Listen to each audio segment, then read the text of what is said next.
At its heart, the Music Manifesto has always sought to encourage and support those seeking to make change in music education on the ground, to give permission to take risks and to think differently, to create more music-making opportunities for young people. I have seen some impressive work up and down the country, and I wanted to share with you 3 great examples of people who have sought to transform provision in their schools and communities. I firmly believe that it is not heroic gestures, but the small daily acts of leadership that make real change and define us. Let these 3 leaders be an inspiration to you. My name's Pete Moser and I'm the Artistic Director of More Music. I've been doing community music and education work now for probably about 25 years.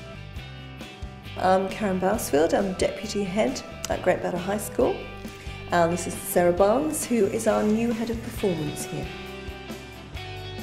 I'm Philip Bunn, Head Teacher at Monk's Walk School. I've been here 5 years, so I'm going into my 6th year, and we've seen the school change a considerable amount over the last 5 years. Well, I arrived in Morecambe in the early 90s. I approached the City Council and I said, you know, I'd really like to start working here, would you give me some funding to just set up a couple of projects? And that was in '93. So now in 2008, we run a centre. It's like a musical community centre. Every week we run activities for up to 350 people.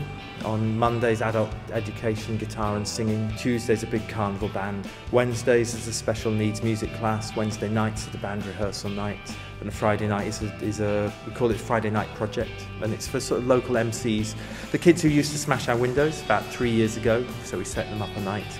And it's mainly been people who wouldn't have found a place to play music. I can't imagine where any of those people would have played music 15 years ago. So the brief when I came here was actually to start the school on a track to fulfil its potential. We used excellence for all as our strapline in school, and if you apply that, were the students getting a good deal? You know, were music lessons quality? Were all the students making progress, fulfilling potential, enjoying the subject? And the answer at that point in time was quite clearly no.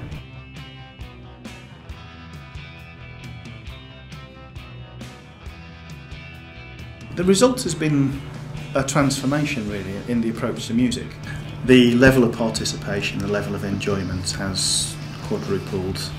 It's just so much more happier as a subject in school. When I arrived here, the first thing really to do was to put in place a number of key events that would give children an opportunity to take part, no matter what their ability or level, whether they were absolute beginners or maybe people who'd been playing for quite a while. I think it has to be an inner passion and a drive to succeed. You have to believe absolutely in what you're doing. There are tremendous knock-on effects, because lots of the music work that Sarah's introduced requires such self-discipline and teamwork. Teachers who want to get the senior management on their side need to talk about the benefits right across the curriculum, not just within their own subject, because they are huge.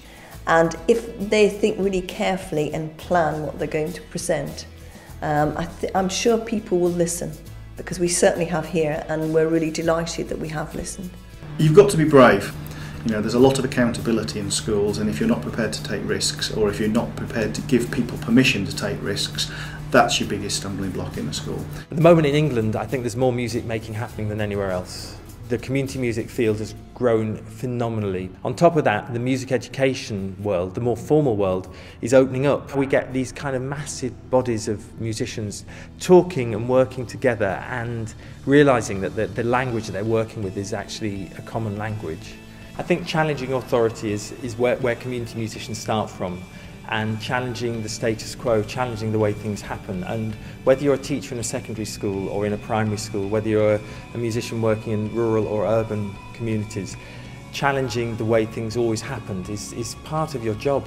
And you can do it in tiny little ways. You can just say, well, actually, when I come into the classroom, we're going to clear all the tables back. If you come across a door that's shutting there, go back and think which other routes you can take.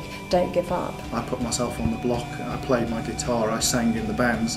They can see you mean business then. If the head stands up and he's prepared to roll his sleeves up and do it for himself, then people take a lead from that. I think the best advice is make fantastic music.